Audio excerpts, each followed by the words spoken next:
Welcome back to the penultimate episode of the Dead Air Records podcast. My name is Jess. And I am surprised Marc, who can't believe we've made it this far. We are 11 episodes God. deep to season 1 of the podcast. That's crazy. Yeah. Thank you so much if you're still listening or watching. If you are, is anybody out there? Is anybody out there? To quote my favourite line in Titanic. but thank you so much. We really appreciate it to everyone that has listened or watched and subscribed or like left us a comment or like replied to us or come and spoken to us about it in the shop. We're really, really grateful. And we started this podcast because we wanted to chat about music, but most importantly, talk about vinyl collecting, independent record stores, and also most importantly, all the musical talent that's happening in Liverpool and the surrounding areas. So thanks to all the local bands who have, we've had a chance to work with. And thank you to our wonderful team, Second Best Studios, who we can't recommend enough. Amazing. So we thought it's about time that we talked about the shop and about the Dead Air Records and everything that we've built here in Liverpool, and take it back to the start in terms of the origin story. So for anyone that's interested, we get a lot of questions in the shop about how old the shop is, where it all started, why we are here, what are we doing? Questions I ask myself every day. And it's a pretty wild story as well when you think about it, Yeah, I guess like in the year 2025, it's really difficult to like start your own business or go out there and do anything independently and like full support and sort of allegiance with anyone that's doing that. It's a fucking wild ride. It is. It's crazy. So we thought we'd maybe talk about like our experience of that, and for anyone that's interested in like, I don't know, how you start your own thing or starting a record store, we could talk about that a little bit. Yeah. And then also maybe it's just like a bit of a reminisce for us as well. But yeah. It's wow, we think it's a good story. I think so. And hopefully you'll find it interesting too. Cool.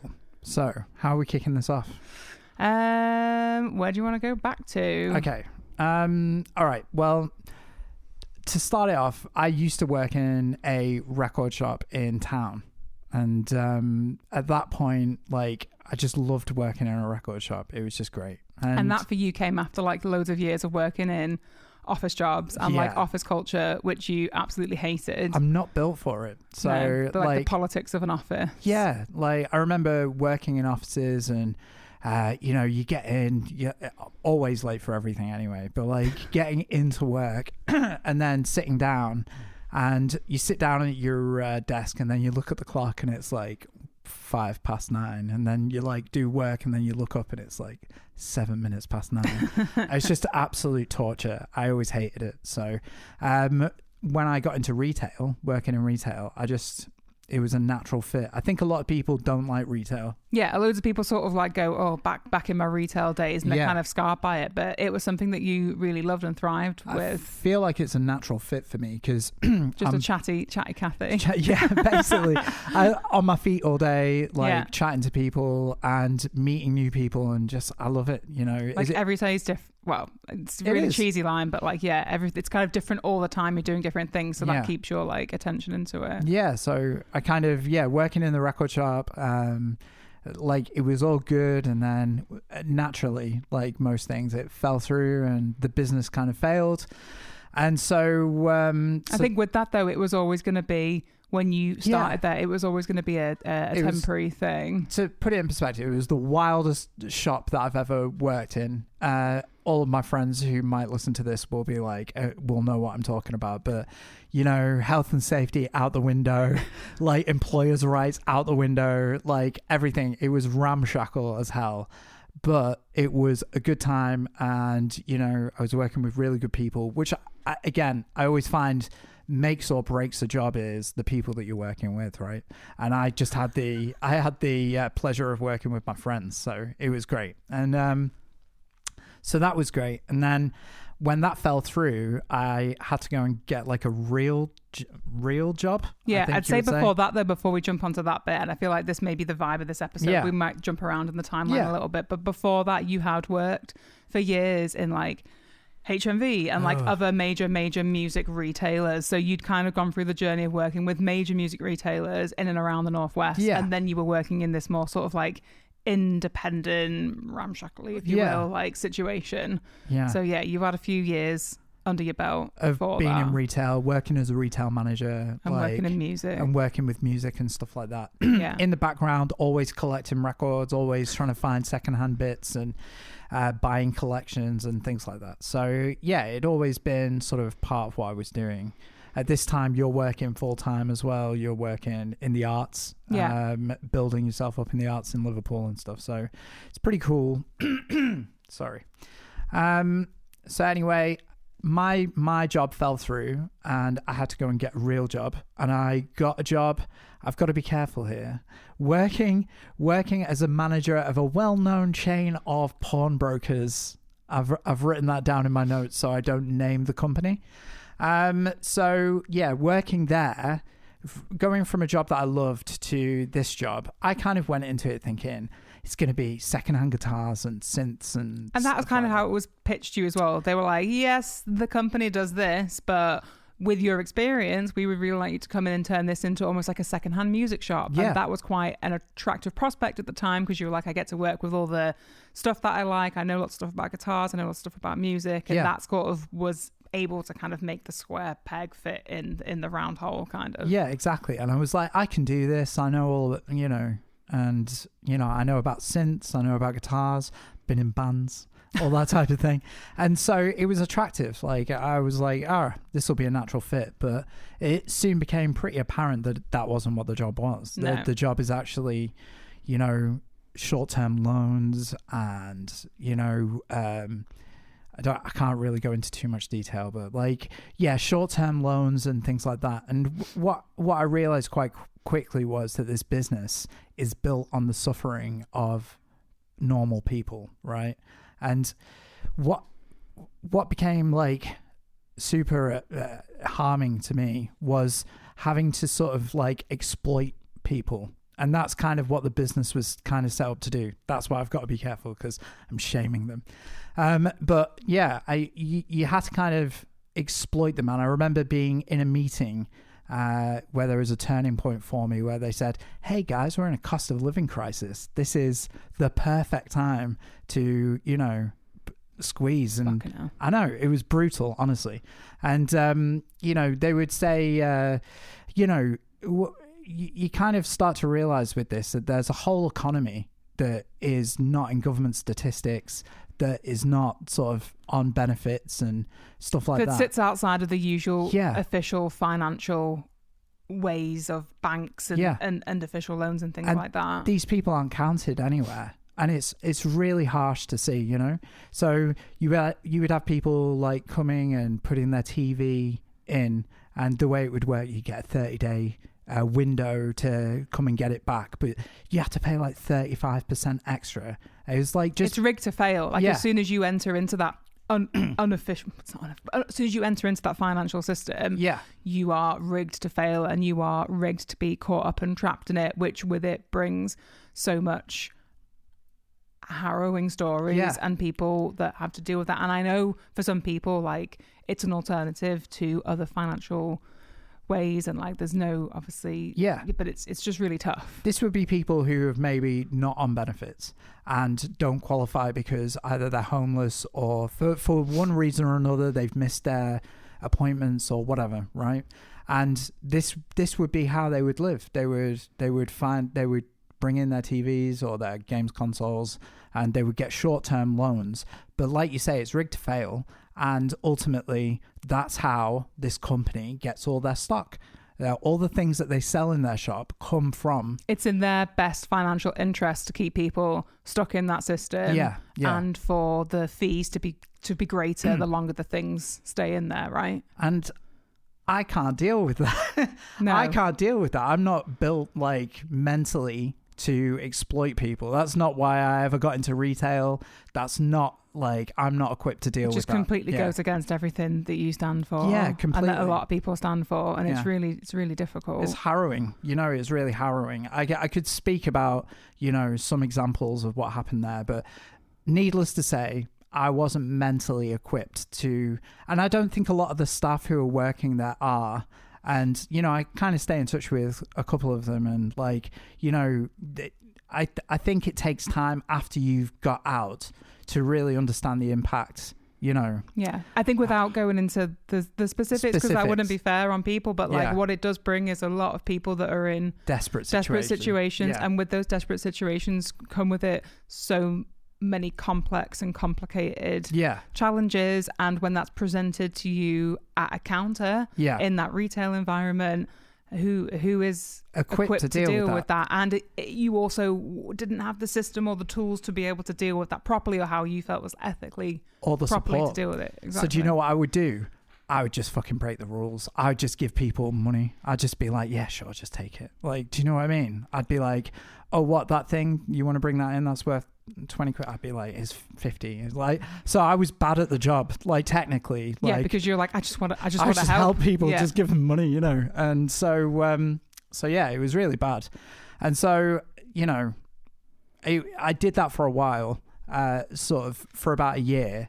And I remember like speaking to you about it and just being like, I can't do this. And you were like, just quit. And I was like, I don't know if I can. Like, I don't know, you know, taking the leap or whatever. Yeah, because I guess in the same scenario, it's very difficult to leave and quit a job, and that brings with it so much like financial uncertainty. And with that, but I guess we went through this time of, okay, well, just, you know, you just keep going. You can't quit your job. We both need to have incomes to like keep a roof over our heads and stuff like that. But then it gets to a point where you're just like, that comes second. That's not important anymore.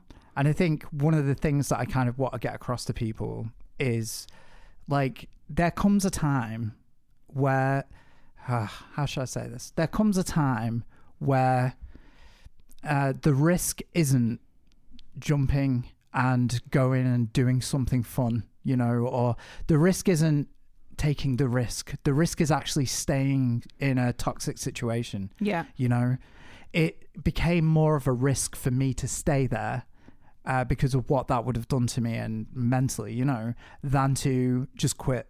Yeah. And so the threat became larger on the staying side. Completely. So I think, you know, to all those people out there who are like, I'd like to do this, or I'm in a bad situation or whatever, don't wait for the situation to be right, because it's very rare that situations ever align perfectly where you can just take, you know, you're going to go 1-for-1 on a wage and you're going to be like, this is a perfect risk. You know, it's very rare that the situation comes like that, but don't stay in toxic situations if they're doing you in. Just go.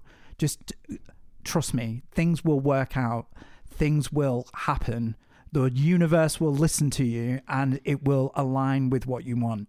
And it may be scary and it may be rough, but fuck me, it's better than losing your soul, you know. I always said, like, when I was considering leaving, or when I did leave, I was like, you know, you would say, you can get another job, but you can't get another soul, you know? And that really like stuck with me forever. I felt like I was losing a part of who I was. Yeah, because I could see the way it was impacting you, and you were like, there were just like small changes that incrementally got larger over time. And it just felt like you were losing part of yourself to the job, and it just wasn't. It takes so long to recover from things in workplaces, whether that's like burnout or that's a bad experience. Like, for the time that you spend in that job, it can take you like 5 times longer to recover from that. So it just felt like every day you were going back there, it was going to be like 5 days to fix that. Yeah. And it took its toll, man. Time's really like the brutal. most precious thing. So like, why keep like just wasting that away on something that's really bad for you and really bad for other people? Yeah. Man. It's cutting me. But yeah, I mean, it was harsh.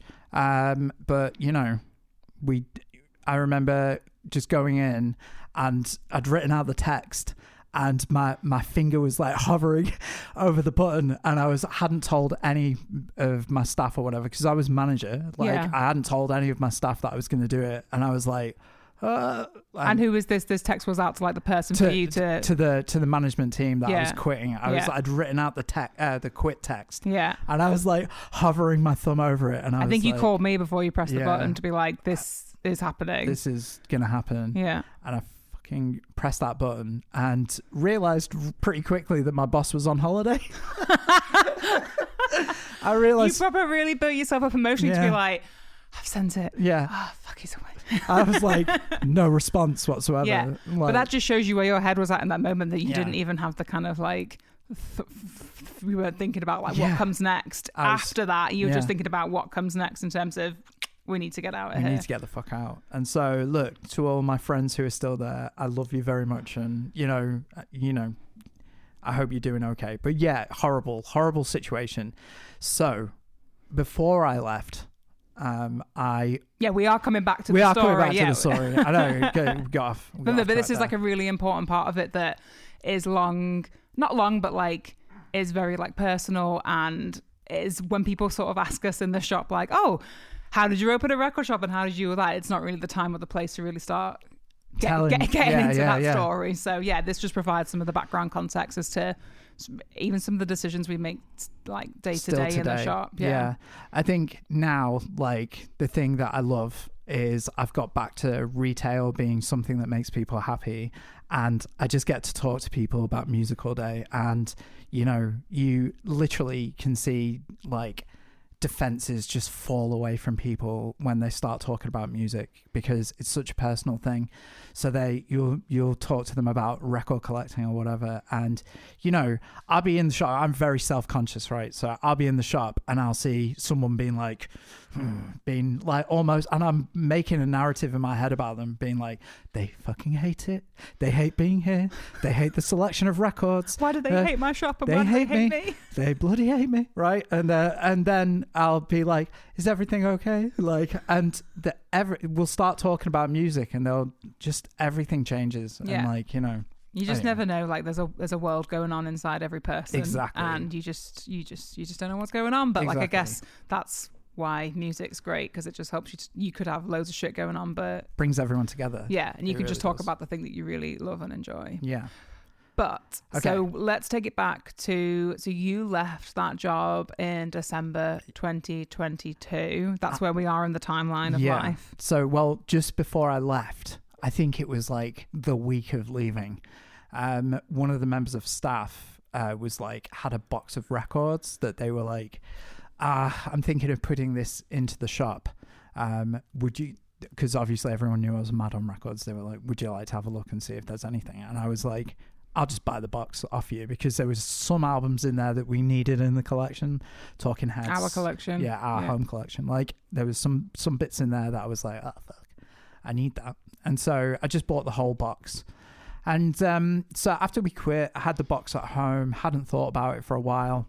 Took, I think, the whole of Christmas off, because I quit late December. You quit late December, and for the first time in 15 years, 10, 15 years. Leave Kevin alone. At the first time, and yeah, like 10, 12 years, you were able to like not be in retail at Christmas, which like for anyone that's worked in retail or still working in retail at Christmas, you get what, like 1 day off, 2 days off, and one of those days is Christmas Day.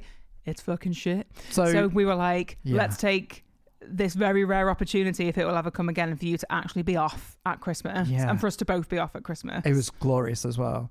But you are right. Okay. Shout out to my retail brothers and sisters.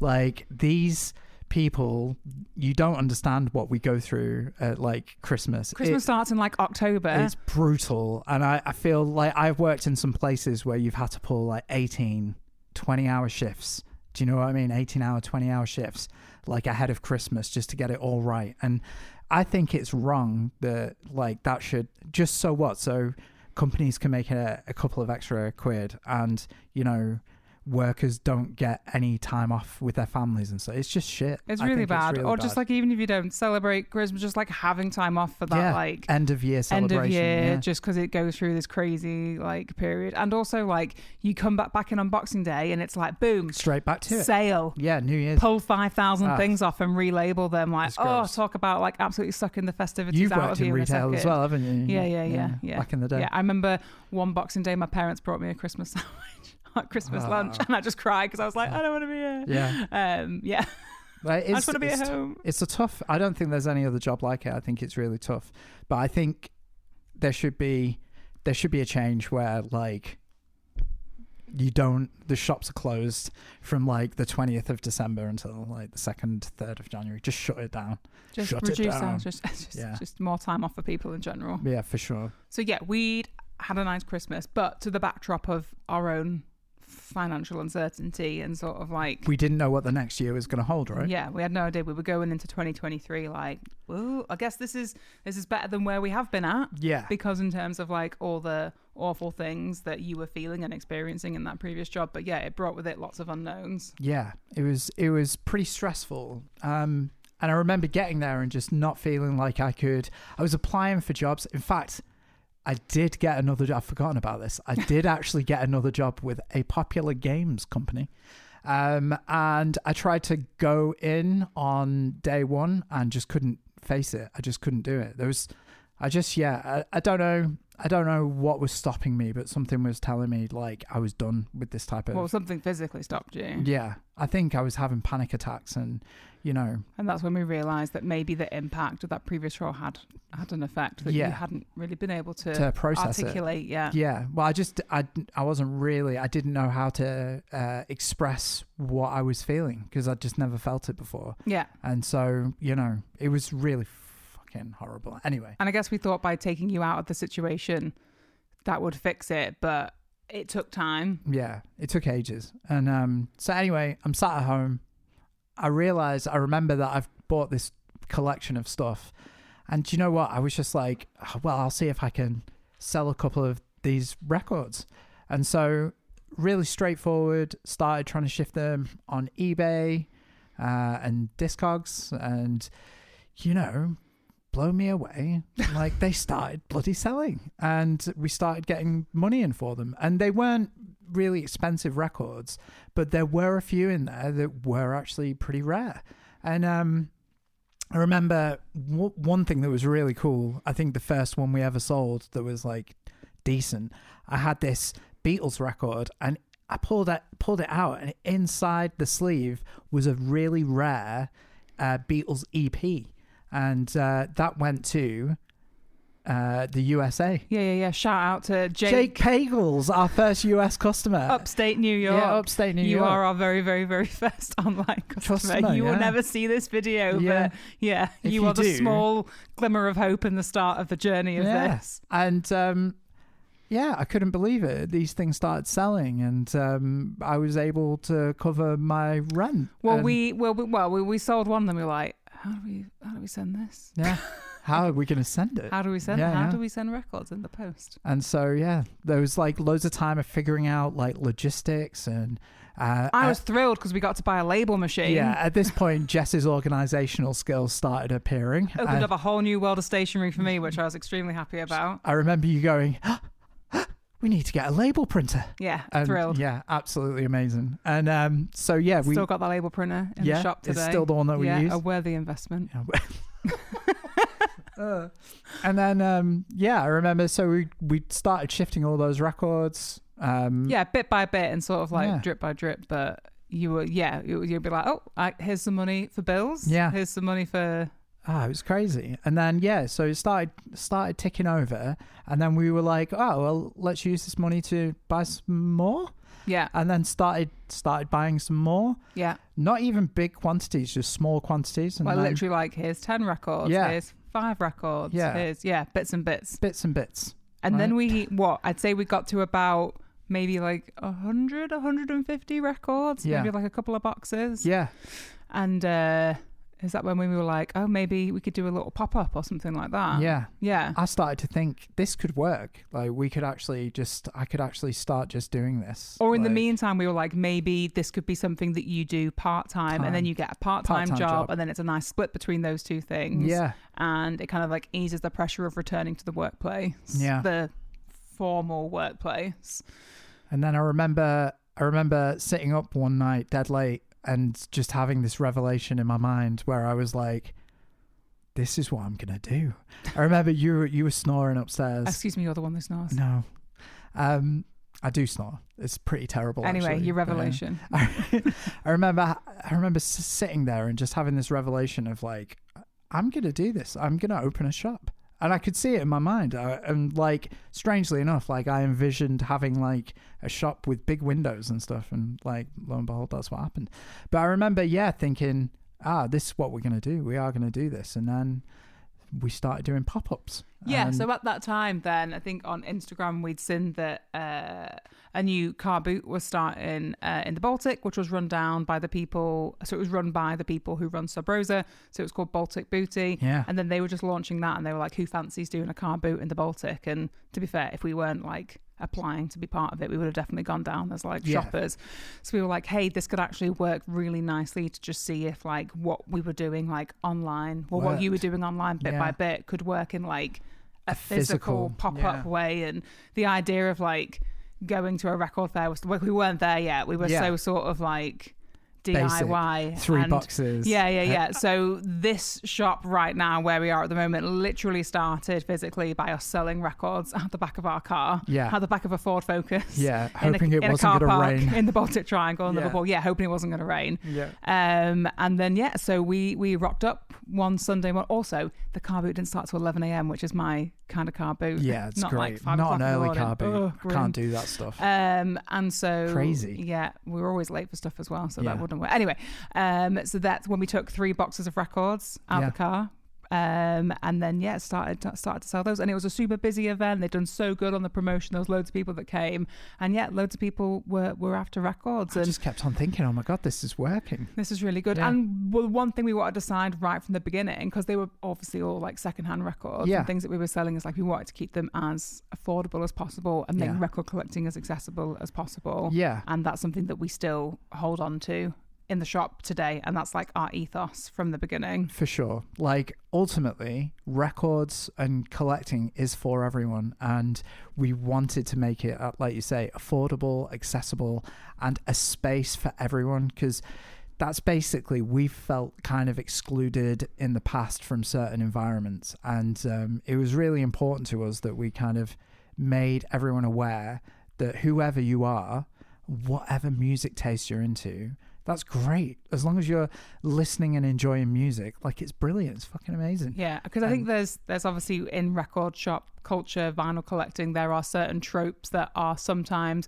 true or untrue, or maybe like perpetuated, where sometimes you don't feel welcome in those spaces. Mm-hmm. And it's just something that we wanted to basically be like, fuck that. That's not what it should be. Like, I don't know any fucking person that should be still perpetuating that now, but like, it does still go on. Like, I still feel that when I go into some record shops, but that's the last thing that we wanted to have happen with us. Interesting you say that, because like for me personally, like getting to see it through your eyes was really insightful, because I remember like on it, like low-key, like seeing misogyny just like right in front of me, and just seeing it play out in these spaces, and just thinking, fuck, like if you weren't with me here, I'd probably not have seen it. Do you know what I mean? And I getting to see the way that they would treat you, not everyone, like, but definitely in a lot of cases, like people wouldn't speak to you, or they would ask you where I am, or like they would only speak to me, like, and I'm like, but little did they know I was responsible for buying the label printer. No, and also other things. And being like, it, like everything to do with what we have done comes from you. Like, I'm not trying to blow your trumpet, but like everything from this shop is you, right? Really, from the color design, the bins, the record choices, the ethos, the window displays, like everything. If you like anything about our shop, it's because of Jess. I am here cleaning records, and I'm good at chatting to people.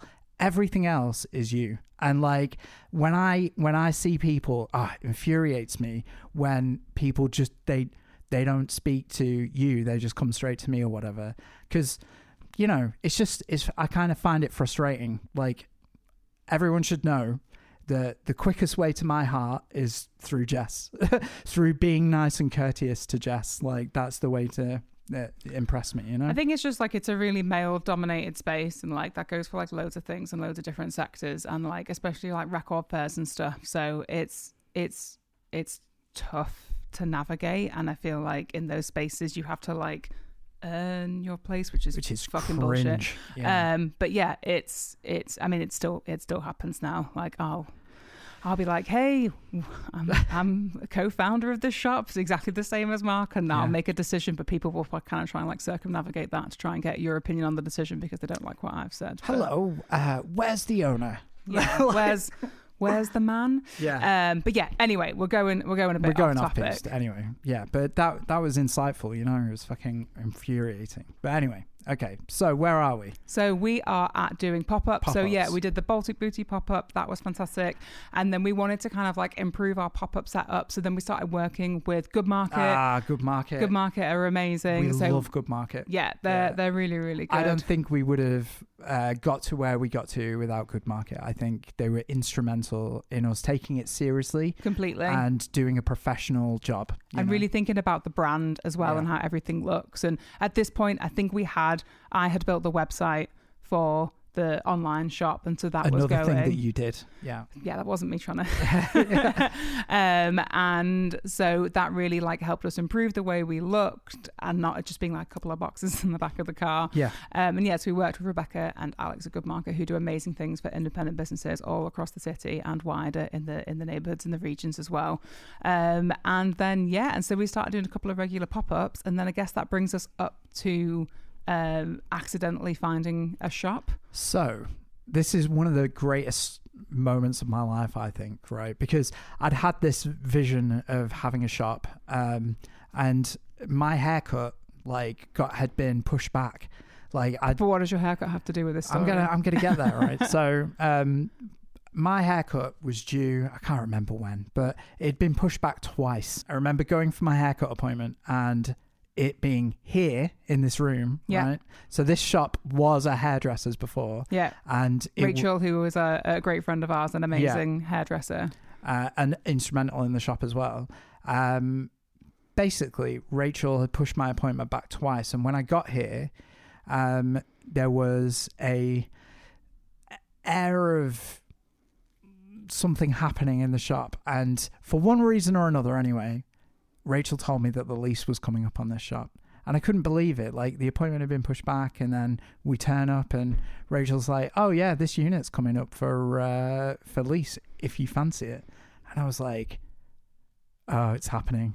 Yeah, because you'd spoken to her previously in your previous appointment about, because obviously like when you go to the hairdressers, it's like we're chatting. It's a big chat, isn't it? It's a chat and a yap. And you talked about how you'd started to sell records, and so she'd had that in the back of her mind. So when you came to this appointment, she was like, "Hey, do you wanna take over this lease?" Yeah. And I was like, I remember looking at you and going, "I told you this was gonna happen," and me being like, "Oh, fuck. It's happening too soon. It's way too soon." Because this was maybe the middle of March. Yeah. So we're talking like from you starting to sell records in January to like 2 months later in March being like, hey, let's open a shop. It's 2023. We are in the peak of the cost of living crisis. Yeah. What a great time to start a business. What a great time to start a business. Yeah. With loads of investment that's needed and we have zero money. Yeah. And zero idea how to start a business. So. Yeah, that too. Yeah. So yeah. So anyway, needless to say, we took it. We went away and we went, we better write a business plan. Yeah. And so we did. Yeah. And then one thing led to another, and you pull the thread and you keep pulling the thread, keep following the what's going on. And we just kept asking questions. We were just like, well, how do we do that? And then we would go away and find out how you do it. And then you're like, okay, well, if we know how to do that, then how do we do that? And then we just kept problem solving bit by bit, trying to like unlock the puzzle of how all these things could come together, because we knew this space would be great for a project and for something creative and for it to be like a record store as well. We loved where it was situated. We loved how much natural light there was in here. We loved that we could have creative freedom in it and sort of make it a little bit different and something where everybody was welcome, which is all the things we wanted to incorporate into a shop that we would have one day. Yeah. We thought that it would be like years from then that we'd open a shop maybe in the future. But it happened. And, and just, I love working on a project with you. I love it whether it's a holiday that we're arranging or if it's something like a table that we're making at home, like a dining table. Bit of DIY. Like, I love working on a project with you. All of our side projects were preparing us for this major project. Yeah, exactly. And so I think, when did we take it? We took it in the May. We got the keys on May the 1st of May. Yeah. And then over the next 4 weeks. We had 4 weeks to design the shop. Yeah. And get everything sorted, get the pegboard done. Yeah, built the pegboard, worked with Jamie at Mulberry Studio in Make in the North Docks to build all of our amazing wooden bins that are in the shop. Yeah. Found these blue things on Facebook Marketplace. Let's go. Yeah. From over the water. Yeah. And then everything else, we built the counter. That was fun. I should say Jess built the counter. I held things. You're a great I'm assistant. A great holder of things. Yeah, you're a great hold that steady while I get the power tools out. Yeah. So again, like you made pretty much everything in the shop. And yeah, we did it. My art degree coming back to help me. It was just incredible. And I remember recently we've looked back at photos from the opening week and we're like, there was nothing in here. Yeah, pretty much. So yeah, we got the keys on the 1st of May and then spent 4 weeks not only like building the shop and like figuring out everything that we would need from like record player, speakers, a till, like all that kind of stuff. And then we opened on the 3rd of June. So it was like the 1st of May to the 3rd of June of getting the keys that we opened. But then, you look at the pictures and it's like, we definitely didn't have enough records or enough stuff to qualify having a shop. So looking back on those photos and like the first day, there's so many people that came into the shop on that first day. And they were so nice. They were so nice. And like looking back, I'm like, they were too nice to what the reality of what the shop was, but it's grown so much over the past nearly 2 years now. I can't believe it's gone so quick. I'm just so grateful for those people that like took a chance of walking a little bit further out of town to come and find us and like have a look through some of the records that we had. Oh man. But so that was June 2023 that we opened. And then since then it's just grown bit by bit, really. So let's talk about some of the challenges that we've faced. Oh my goodness, I completely forgot. This is real fun. So we were building the shop in the May, and then we were sort of 3 weeks into May. Everything's starting to kind of come together now and slot in. You know, we're advertising that we're going to be open. We're telling everyone like this is it, like a new record shop is opening. And one day someone starts measuring up the road outside. I think it's 2 days before we open. So some guy comes running down the street as we're packing up the van we'd been moving stuff in, and I just remember, this is hilarious, he came running up and he went, I've got some bad news for you, we're closing this road in 2 months. No, we're closing this road in 2 days. Oh no, in 2 months. In 2 months time, but it will be closed for 10 months. 10 months. So, and this is the main road from town to walk down to the shop. And we were like, there'll be a walkway, and he was like, the council won't put a walkway in. No. And they weren't only just closing the road, but because what they were doing was doing some building work on the opposite building, they were going to be building a massive hoarding all the way up. So it isn't just like closing the road. Closing the road. You wouldn't be able to see anything down the road, and we would have zero visibility from Duke Street. And let me tell you, when he said that, I saw Jess's face like crumple, and I just saw. See, the thing is about Jess, when the shit hits the fan, Jess springs into action, and I remember just seeing the fire in her eyes, just like. Well, we'd put so much stuff on the line. We'd put everything on the line to make this happen. No chance. And then someone was just coming to us 48 hours beforehand to be like, you know, this big gamble that you've just taken. No one's going to see it.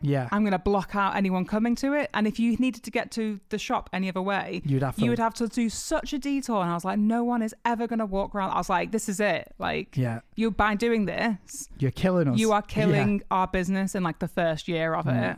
Well, that was it. She was on the phone to the councillors, the MPs, like everybody who was involved. Highway. The guy had said the council won't put in a walkway. The next day, I think it was the next day or the day after. It was when they put it up the scaffolding, the council are putting in a walkway. It was like, there we go. And then it wasn't wide enough, so then I got them to come back and make it even wider. And then they put signs up for us as well. Which was cool. They stretched the logo a bit, but I'll forgive them.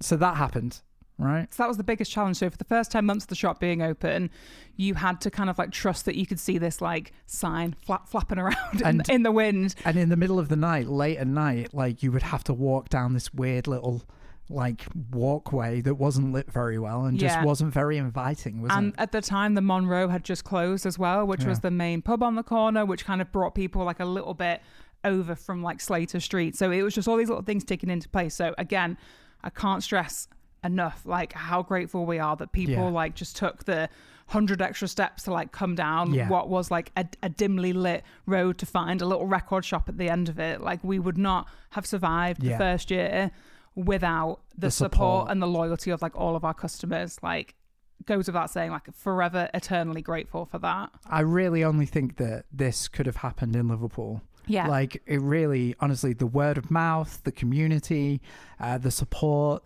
and just, the general like vibe, like people just came and like have been coming since. And we've developed such great relationships with people. It's and, so nice. It just feels like such a great community. And we've met so many amazing people. But we are prattling on. So I'm going to like fast forward us to the scaffolding's coming down. Jubilations. It's April. It's like March, April time, 2024. We're like, hey, we're coming up to the first year of the shop being open. This is super exciting. The scaffolding's coming down. We're going to be able to just walk down the road from town. And then whispers start. Whispers start happening around all the shops. Shop coming into There's town. a new record shop. And so there's a big record chain. Are we? I don't know if we. Rough Trade opened. I think we're just going to go for it. Rough Trade opened. There was whispers about it. Like everyone's like, oh my God, what's it gonna do? What's the impact gonna be? There's gonna be a venue. There was sort of like excitement. There was nervousness. There was obviously, I'm sure no one minds like anyone saying it. If a big competitor is going to come and open in your city and you work in a similar shop. Yeah. People were nervous. Yeah. No one's going to mind me saying that, I don't think. Because it'd be the same for anyone. And it was scary. I know a lot of the other shops were also worried about, because Rough Trade, they do a lot of new stock, whereas we tend to do a lot of secondhand. So we were a bit like blasé about it, but I know a lot of the other shops were concerned what the impact would be, So they opened on Record Store Day 2024. So that was in the April. Yeah. And then what we did find is it did bring loads more vinyl collectors to the city. Yeah. Which has been something that we had anticipated, but it was hard to know if that was going to be for sure. For sure. They've obviously chosen Liverpool over Manchester as a place to have that shop, and which is cool. Yeah, which is cool and interesting to see that. What I have found over the time that we've been open is, things will present themselves like as a concern. Something is coming that's going to be a concern. And most of the time it doesn't ever come to fruition. And I have a real habit about worrying about things but none of it ever seems to come to fruition. The roadworks didn't really affect us in the way that we thought it was going to. And I think Rough Trade being here has probably impacted everything for the better. I think it brings more record collectors to the city, as a tourist destination. It brings with it also another venue in the city centre to bring bands, but it does affect the sort of ecosystem of the other vinyl shop. So it's a delicate balance. Yeah, big time. It's certainly it affects people. Some of the other shops who focus on new items or also participate in Record Store Day, which we'll get onto at the end of this episode. Okay, so all in all, but I think also I would say those things have become less of a worries because we've tried to be really proactive about them. We've not just been like, oh, let's worry and then hope nothing bad happens. We've tried to be really proactive about circumnavigating the challenges before they're here. Yeah.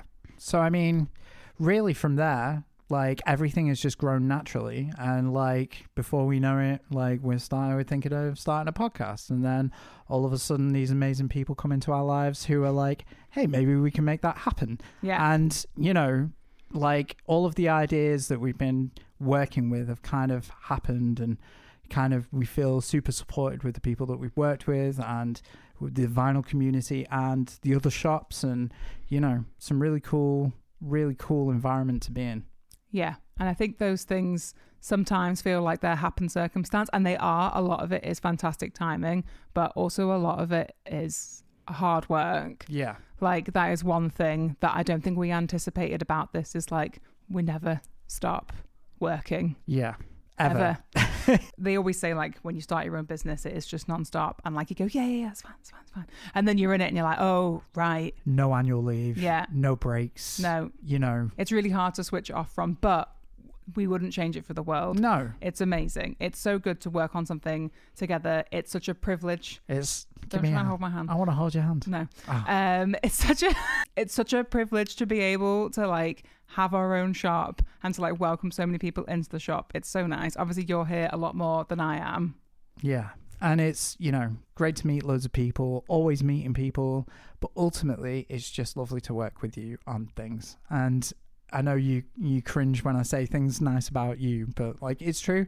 It's nice that we, get to work on something together. And it's just been great.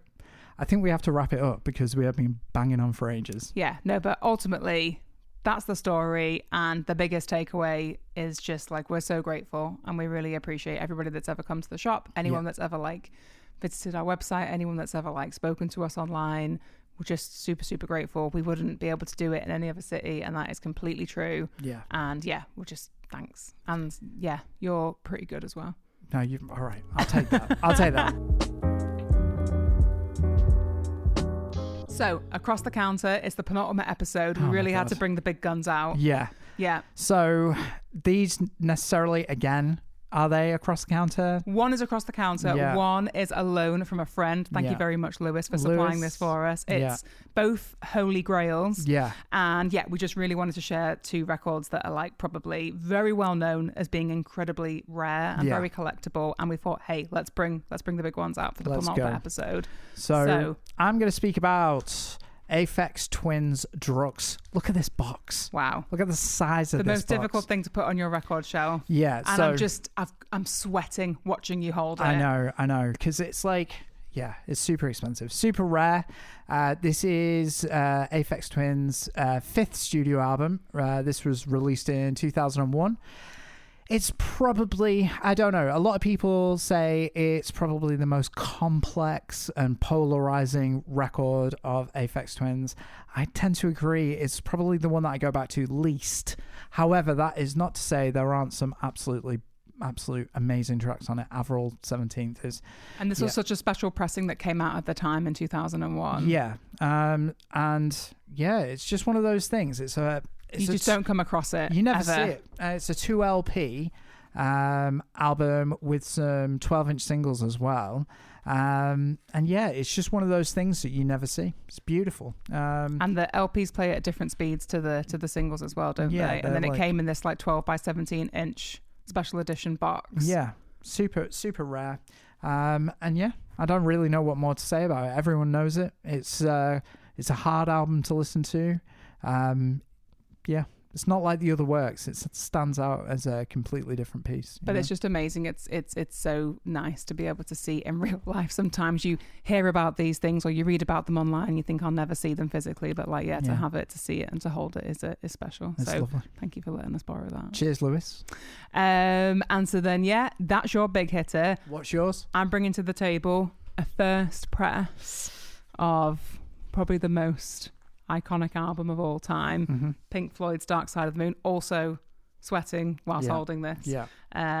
We do keep it in a protective cover. Let me just separate these two so they're nice and safe. So this is a first press of Dark Side of the Moon, which celebrated its 52nd anniversary this year. I guess there's lots of different ways how you can identify the first press. Tell me. But the two biggest ones are maybe it won't come up on the camera, but the cover is almost navy blue rather than black. And that way you can kind of see like, oh, this must have been a really early pressing. So it's kind of like a grey, bluey, like a midnight blue kind of shade. And like a matte cover. And then obviously the most iconic way to tell if it's a first press, I'm going to leave it in the sleeve for this, is the solid blue triangle with the silver lettering as well. Solid blue triangle is one of the most sought after holy grails of of collectors, basically. Once you see one of these you kind of go ooh, but and it sounds incredible. We've played this all the way through to condition check it and also to enjoy and listen to it as well, and oh my god, the quality. I think this would be an item that maybe we should do a install listen with as well. I think if anyone would be interested in hearing that, obviously the most truest version that you are going to hear to the original recording. Yeah. So let us know. Yeah, if you fancy it. We could do a listening party for that. It could be pretty cool. So, dates for your diary. We have to talk about the biggest date in record collecting calendar, which is Record Store Day, which is coming up on the 12th of April this year. Nice. So 270, something like that, independent record shops are going to be participating in the UK. So if you've got anything earmarked on your lists, let us know. We'd love to know. But I guess we're not participating in Record Store Day, but a lot of our friends and our peers in other record shops are in Liverpool. So yeah, please go and shop at anyone that is participating, especially the locally owned and independent shops. We couldn't encourage that even more. It's really big for a record shop to take part. It's a lot of organisation. It's a lot of financial risk. Should we shout them out? Yeah. So please go and check out the Musical Box in Tuebrook, which is England's oldest record shop. That is crazy. So much history there. 81 Renshaw on Renshaw Street are also participating. Probe, Say No More, legendary record shop in Liverpool. Jacaranda's record shop on Slater Street is participating, and Dig Vinyl shop in West Kirby are participating as well. So if you've got stuff earmarked on your list, please go and buy your records from them and go support an independent business. Cool. Is there anything on the list this year that you've seen that you like? So there is one thing that I'm looking forward to. I'm going to have to try and queue up and get a copy for, is Vegan's Blue Moon Safari. So it's Moon Safari by Air. But done by Vegan, who I love, who did the Headache album and released solo records as well, is the owner of Please Make It Ruins. Yeah, very cool. One of our favorite labels, and I'm looking forward to that. It's one of my favorite albums of all time, and to hear it like done by Vegan with like a new twist on it. Yeah, it's going to be really interesting. What about you? So, as everyone knows from the 2007 episode, I'm a big fan of Block Party, and so they're bringing out their Little Thoughts EP for the first time. So originally released in 2004. I think it was only available in Japan at the time, maybe, but now you can physically get it on vinyl for Record Store Day this year. Nice. And it's like a little 10-inch white vinyl that they're bringing it out in. I'm a sucker for a 10-inch. I know, I really like that format. So just really happy, going to queue up and get that. So see you in the queues. So what we wanted to talk about as well is to coincide with Record Store Day this year, something that we've been working on with the fellow independent and locally owned record shops in Liverpool over the past few months, is putting together a Liverpool record store map, which we're really excited to launch.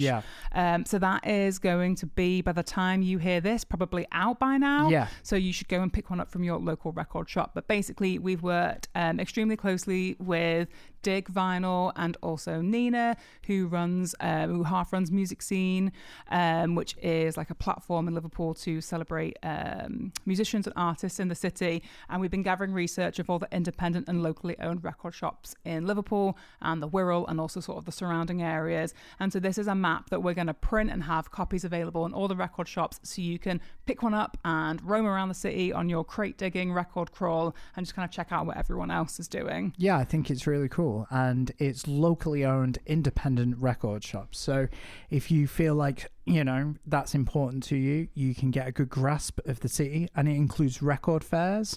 So we've got some events and record fairs in there as well. And we've got people on the Wirral. Yes. Yeah. And it's just really nice to let everyone work together. And I feel like you don't necessarily always get that in other cities and in other record shops, but we're always recommending, like, if someone comes into our shop and goes, and we don't have something, we recommend them go up the road to like Dig or to the Jack or to 80.